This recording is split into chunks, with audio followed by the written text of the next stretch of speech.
Sing wis lunga lalekno, sing durung teka entenono, sing wis ana syukurono. Yang sudah lewat ya lupakan saja, ngapain diingat-ingat terus memberati pikiran. Berarti kita terikat dengan hal itu.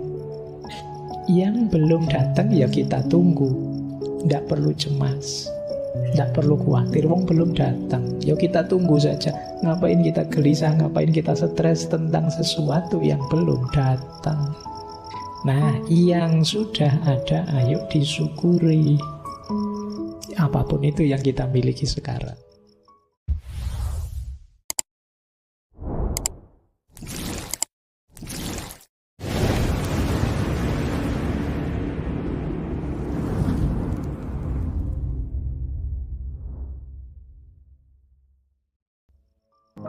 Assalamualaikum warahmatullahi wabarakatuh. Bismillahirrahmanirrahim. Sekarang kita belajar beberapa hakikatnya. Apa sih hakikatnya orang mengalah itu? Ada beberapa, catatan saya mungkin ada 6, ada 7. Yang pertama, orang ngalah itu sebenarnya dia sedang bertarung mengalahkan egonya sendiri. Secara natural, manusia dengan egonya itu kan sebenarnya menuntut ini, menuntut itu. Ingin sukses, ingin berhasil, ingin meraih ini, ingin meraih itu. Yang sering merepotkan kita, yang sering menyusahkan kita dalam hidup itu kan kendali ego ini, tuntutan-tuntutan egois. Nah, mengalah mengajarkan kita untuk mengalahkan ego. Sebenarnya sih diri kita menuntut, ayo kamu maju saja, kalahkan semuanya. Kamu mampu kok, kamu bisa kok. Kan kita selalu diprovokasi seperti ini oleh para motivator-motivator. Ya kan, ayo kamu bisa, ayo kamu mampu. Kalau sekedar membujuk diri untuk melampiaskan keinginan egois itu mudah, karena memang sejak awal ada banyak tuntutan dari ego kita untuk mencapai ini, mencapai itu. Justru yang sulit itu menyapihnya. Apa menyapih itu? Jadi menyapih itu mengerem dia, itu lebih sulit. Nanti kalian rasakan bedanya mengendarai ego dan mengerem ego. Itu akan jauh lebih berat ngerem ego. Banyak manusia itu lebih sulit ngerem egonya dibandingkan melampiaskan atau mengendarai egonya. Perjuanganmu untuk sukses itu mungkin berat, tapi akan lebih berat setelah kamu sukses mengendalikan dirimu. Itu yang disebut mengalahkan ego. Nah, tantangan untuk wani ngalah itu sebenarnya tantangan untuk mengalahkan ego. Kadang-kadang agak trik. Kamu ngalah, tapi ngalahmu juga karena alasan tuntutan egois. Ada pamrih egoisnya. Kenapa kok kamu ngalah saja? Tidak apa-apa, ini strategi biar dia seneng sama saya. Nah, ini ngalahnya belum murni, masih ada tuntutan-tuntutan egois. Kadang-kadang ada orang ngalah terus menyesal. Ngapain saya tadi ngalah? Akhirnya saya malah, itu berarti ngalahmu masih ada pamrihnya. Ini mengalah tapi masih belum bisa mengalahkan ego. Ngalah hanya jadi strategi tertentu untuk memanjakan ego. Ini juga belum positif. Hakikat ngalah yang sejati itu ngalah yang menaklukkan ego.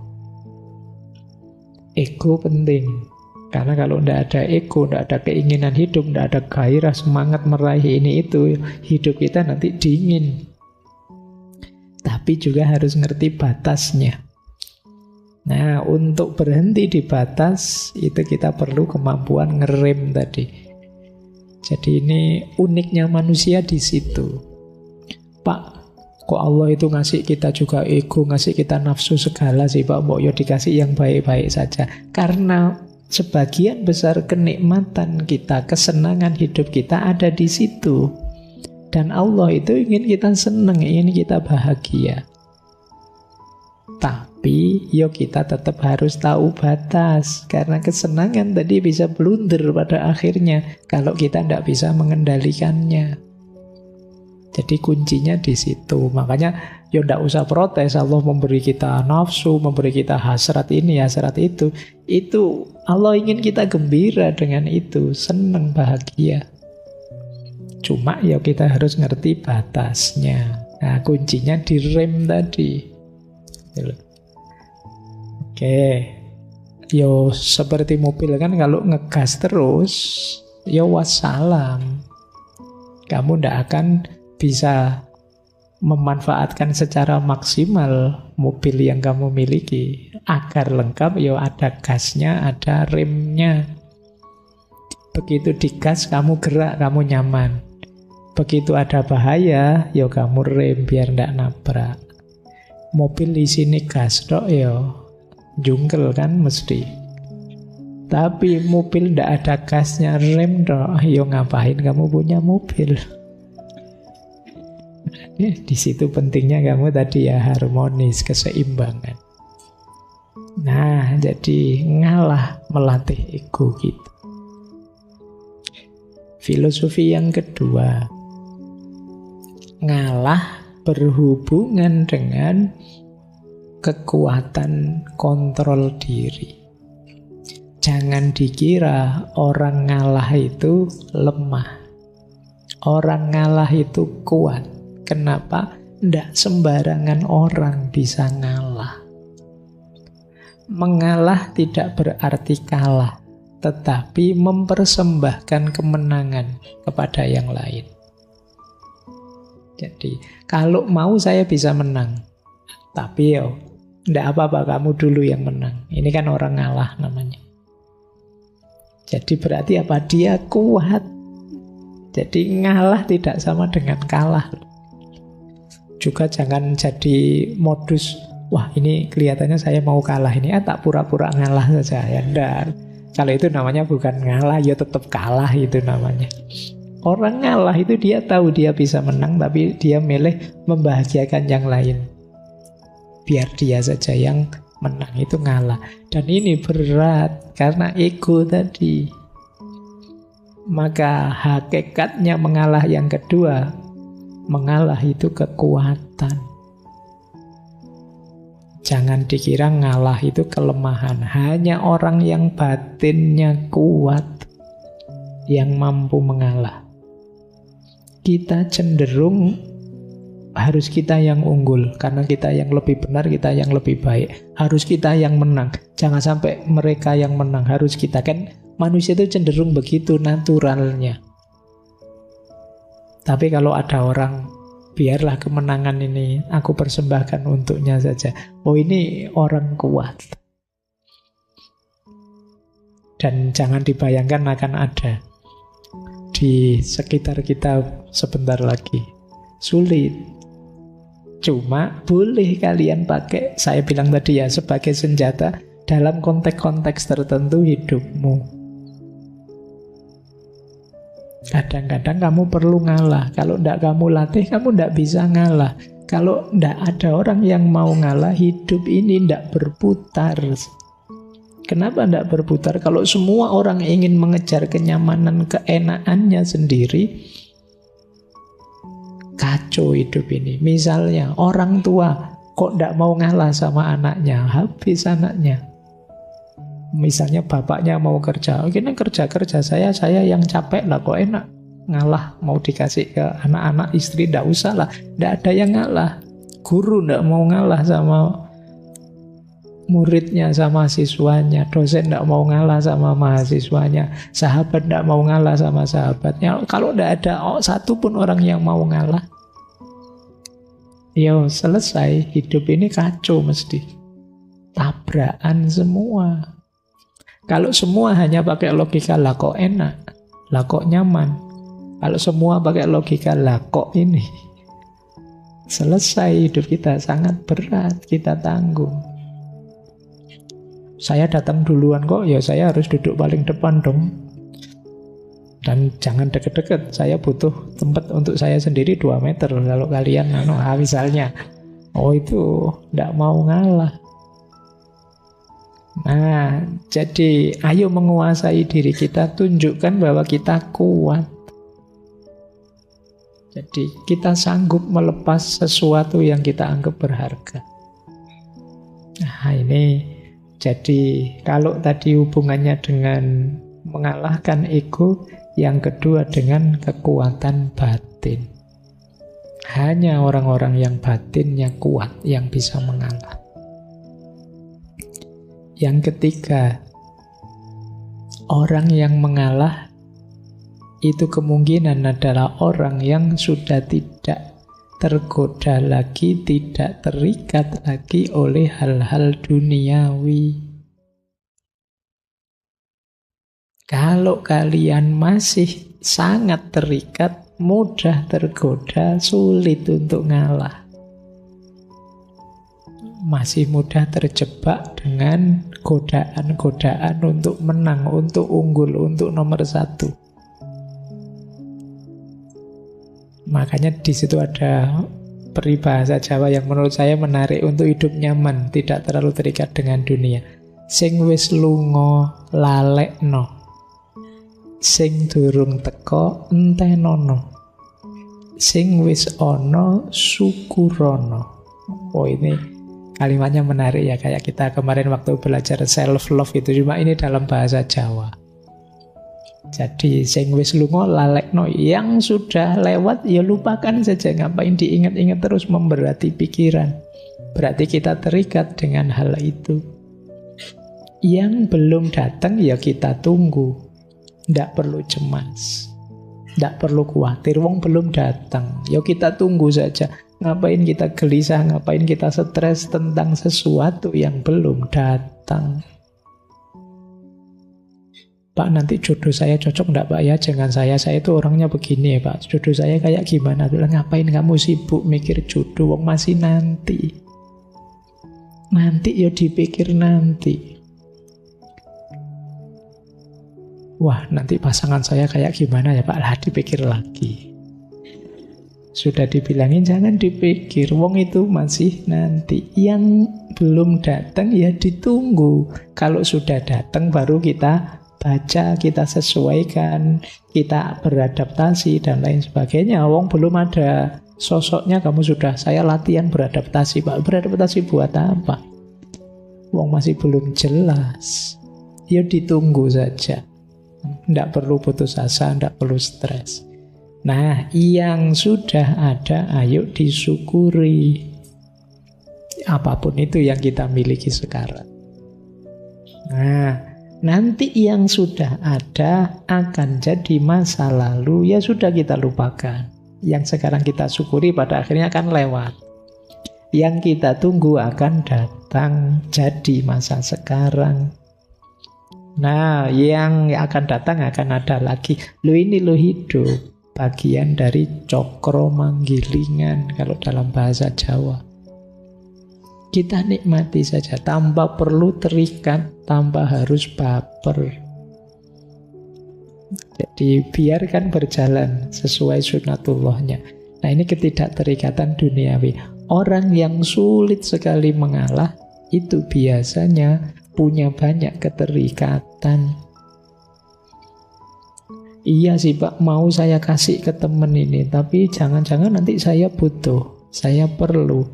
Saya kan juga harus punya prestasi juga Pak. Saya kan juga harus perlu ini, perlu itu. Jangankan yang prestasi, kadang barang apa-apa saja kan ya kamu. Sudah saatnya dibuang, tidak kamu buang-buang. Jadi akhirnya kamar kos-kosanmu itu sekedar sendok saja dari warung. Eman-eman loh Pak, ini siapa tahu nanti foto. Ada yang begitu ya. Wah, itu kadang-kadang. Jadi kamar kita isinya ndak karu-karuan wis. Nah, terlalu banyak terikat. Yo kamu pakai siapa tahu kan, siapa tahu nanti butuh Pak, siapa tahu ada. Dan sampai tahunan, sampai kamu boyong ke kampung juga masih ndak kepake. Nah, nanti perlu belajar lagi logika minimalisme dulu ya. Bagaimana hidup itu jangan terlalu diberati oleh kepemilikan. Yuk, jangan terlalu terikat. Iya, kita memang butuh hal-hal duniawi. Kita perlu ini, perlu itu, tapi jangan terikat. Terikat itu namanya harga mati. Sudah, enggak, kalau enggak ini enggak bisa, Pak. Saya harus punya ini, saya harus punya itu. Itu namanya terikat. Oh, kalau enggak ada ini, saya masih ada ini kok, Pak. Kalau enggak ada itu, saya masih bisa ini. Itu namanya enggak terikat. Waduh, listriknya mati. Enggak apa-apa, masih banyak bisa melakukan hal lain tanpa listrik. Sinyalnya kok seret, enggak apa-apa, ya berarti enggak usah pegang HP yang perlu sinyal. Game yang enggak pakai Nah, ada banyak alternatif kok. Tidak usah takut. Tapi kalau kamu terikat di satu atau dua hal, ya nanti akibatnya tadi, egomu semakin besar. Jadinya kamu sulit ngalah. Oke ya. Baik, ini hakikat mengalah yang ketiga. Hakikat yang keempat. Orang itu bisa mengalah kalau dalam dirinya sudah muncul cinta yang tulus pada sesama, pada apapun yang ada di sekelilingnya. Tanpa adanya cinta, mengalah tadi mungkin hanya strategi untuk lagi-lagi memanjakan ego. Seolah-olah ya sudah, saya ngalah, kamu saja yang menang. Tapi di balik itu ada kepentingan lain. Kenapa bisa begitu? Ya karena tidak didahului dengan karakter cinta. Maka tantangan wani ngalah tadi kelihatannya sederhana. Alah Pak, cuma ngalah saja kan begitu, saya bisa enggak? Ada prasyaratnya. Antara lain apa? Ngalahmu itu harus terbentuk karena ada rasa cinta. Dari cinta itu kan nanti muncul kepedulian, namanya care. Dan ingin memberi yang terbaik pada yang kamu cintai, namanya responsibility. Tanpa adanya cinta mungkin kamu ngalah, tapi ngalahmu biasanya masih ada pamrihnya. Tidak demi dia tapi demi dirimu. Jadi mengalah itu bisa disebut manifestasi dari cinta yang tulus. Tanpa ada cinta, mengalahmu belum tuntas. Dengan adanya cinta, mengalah itu nanti jadi manifestasi keikhlasanmu, manifestasi pengorbananmu atas nama cinta. Baik. Ini tidak perlu saya jelaskan lama-lama ya. Kalau tentang cinta kalian sudah tinggi wawasannya. Infonya sudah banyak. Saya lanjutkan. Yang penting yang keempat sudah ya. Jadi ternyata ada hakikat cinta di balik mengalah. Orang yang benar-benar jatuh cinta bisa dilihat hidupnya saling mengalah. Bukan saling egois. Jadi kalau cinta kok masih saling menuntut, masih menuntut untuk dibahagiakan, dipuaskan, dinyamankan, ini masih negosiasi. Masih belum cinta. Aku memberi apa, kamu memberi apa. Tapi kalau sudah cinta yang tulus, isinya tadi saling mengalah. Aku memberi yang terbaik untuk dirimu, kamu memberi yang terbaik untuk diriku. Karena kita sama-sama memberikan yang terbaik, ya kita sama-sama meningkat pesat. Maka orang yang saling mencintai itu kan, kalau ini cintanya tulus, ya kualitas dirinya naik pesat gara-gara cintanya. Yang semula tidak begini sekarang bisa, yang semula biasa-biasa bisa luar biasa ketika orang jatuh cinta. Itu hebatnya energi cinta. Hanya bisa ditandingi oleh energi patah hati. Ya, patah hati juga energinya luar biasa. Ya manfaatkan energi itu ya. Energi itu kan penting. Kalian kalau tambah energi kan tidak bersemangat apa-apa. Ya siapa tahu ada yang banyak patah hati, nanti kita bisa bikin pembangkit listrik tenaga patah hati. Baik. Iya kan tidak butuh batu bara, tidak butuh lagi. Baik, kita lanjutkan. Ini yang keempat, hakikatnya mengalah. Yang kelima, kenapa sih orang bisa mengalah?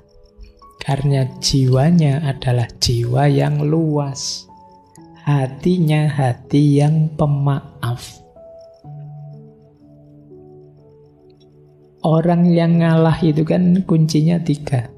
Dia mengutamakan yang lain, mendahulukan yang lain, dan memaafkan yang lain. Ini kan seorang pengalah. Nah, berarti apa? Selain penuh cinta, orang yang mengalah itu sebenarnya punya karakter pemaaf. Hatinya luas. Dan memaafkan ini penting. Ada cerita mungkin ya teman-teman, pernah saya singgung beberapa kali kemarin waktu Maulid Nabi. Rasulullah itu kan pernah satu ketika ada tetangga beliau, orang Yahudi yang benci sekali sama beliau. Setiap kali Rasulullah berangkat sholat subuh pagi-pagi, selalu diludahi oleh orang ini. Begitu lihat Rasulullah lewat, diludahi, cus pokoknya itu. Ya dan Rasulullah ini ya karena jiwanya sangat luas, sangat pemaaf, pengalah kalau dalam istilah malam hari ini, ya beliau terima saja itu. Nah, pada akhirnya satu ketika setelah berhari-hari seperti ini terus, tiba-tiba satu pagi ketika Rasulullah berangkat ke masjid, tidak ada yang meludahi. Malah heran Rasulullah, loh ini mana ludahnya yang tiap hari datang. Akhirnya beliau tanya pada orang di situ, ini mana orang ini yang biasa meludahi saya? Oh beliau, Rasulullah sedang sakit. Makanya tidak sempat meludah. Ya kalau sakit masih nyempet-nyempetin meludah, ya kebangetan. Nah, begitu tahu sakit, Rasulullah terus dengan kebesaran hati beliau, sifat pemaaf dan pengalah beliau, ya terus didatangi orang ini. Dan orang ini betapa tersentuh hatinya, karena ternyata engkau yang orang tiap hari aku ludahi adalah orang pertama yang menjengukku waktu sakit. Ini kan luar biasa, jiwa pecinta, jiwa pemaaf, jiwa pengalah. Dengan contoh ini kalian boleh bilang, mengalah ternyata memang bukan berarti kalah. Pada akhirnya kan tetap yang menang Rasulullah. Orang ini kan terus jadi masuk Islam.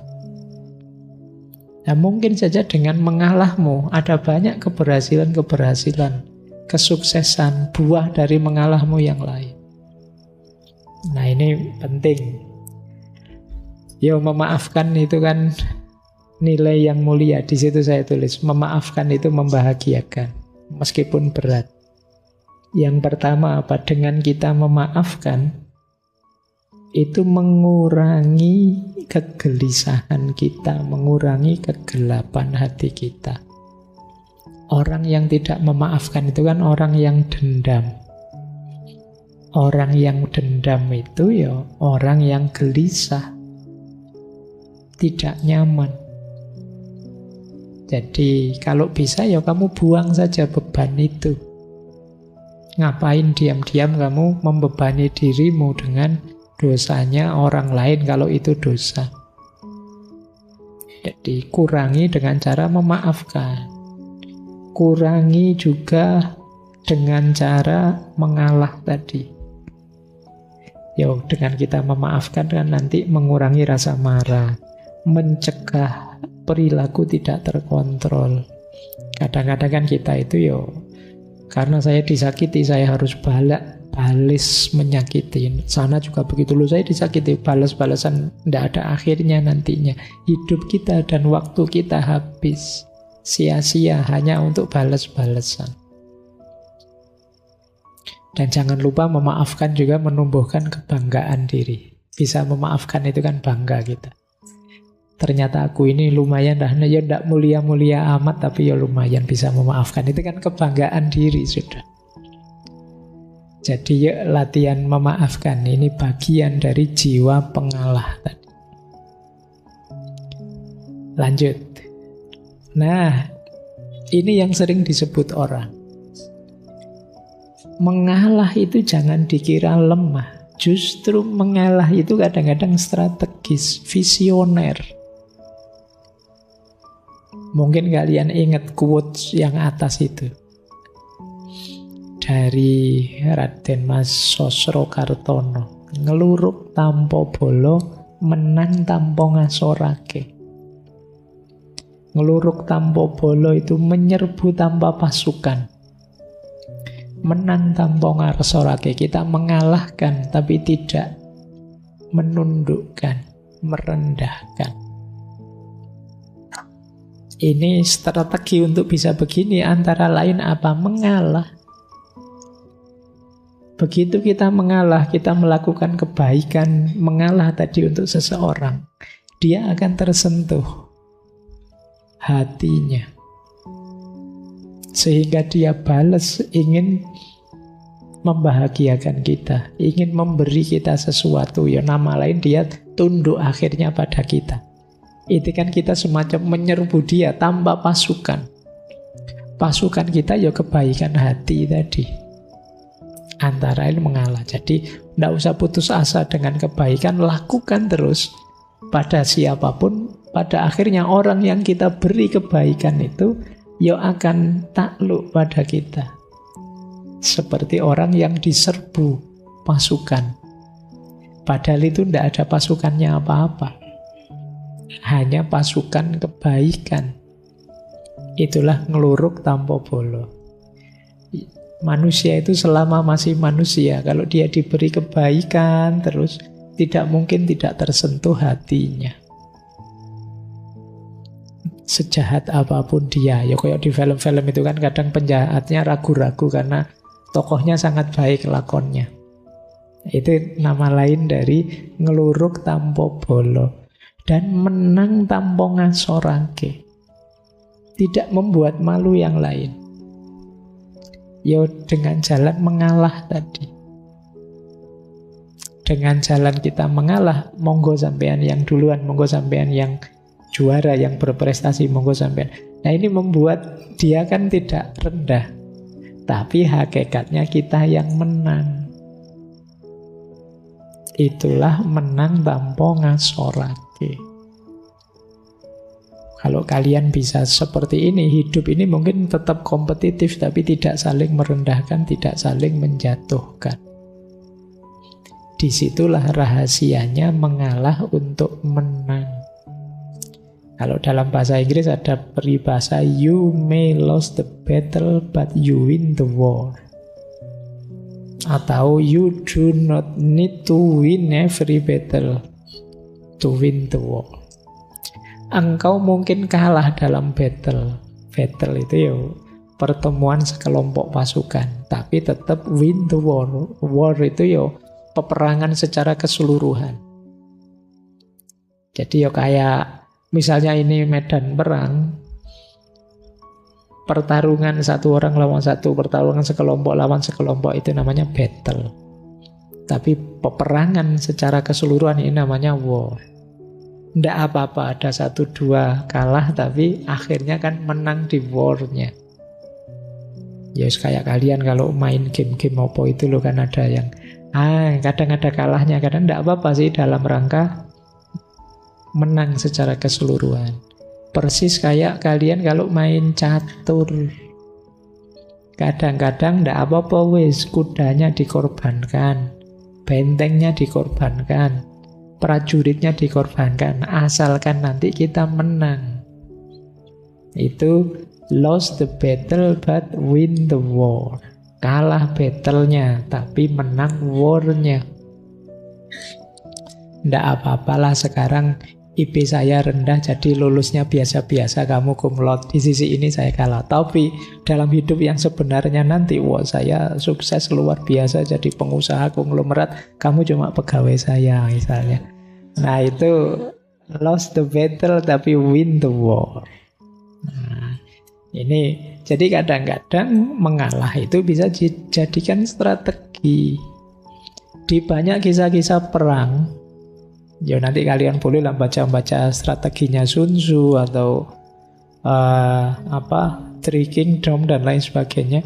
Banyak strategi-strategi ini dipakai. Diumpankan ini biar kalah, kemudian di strategi yang di sini sengaja ngalah biar yang secara umum menang dan lain sebagainya.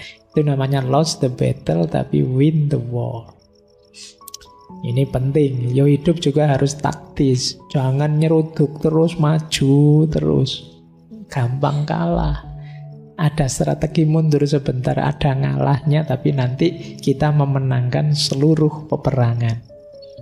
Nah ini ada rahasia ini juga dalam mengalah. Jadi visioner dan strategis. Melihat jauh ke depan. Tidak apa-apa sekarang saya kalah, tapi ke depannya nanti saya sudah target ke sana. Dengan modal sekarang saya bisa menang. Nah ini namanya lost the battle tapi win the war. Ini hakikat mengalah yang ke-6. Hakikat ngalah yang ke-7. Ternyata banyak hakikatnya ya. Padahal judulnya cuma 2 kata, wani ngalah, tapi rahasianya luas.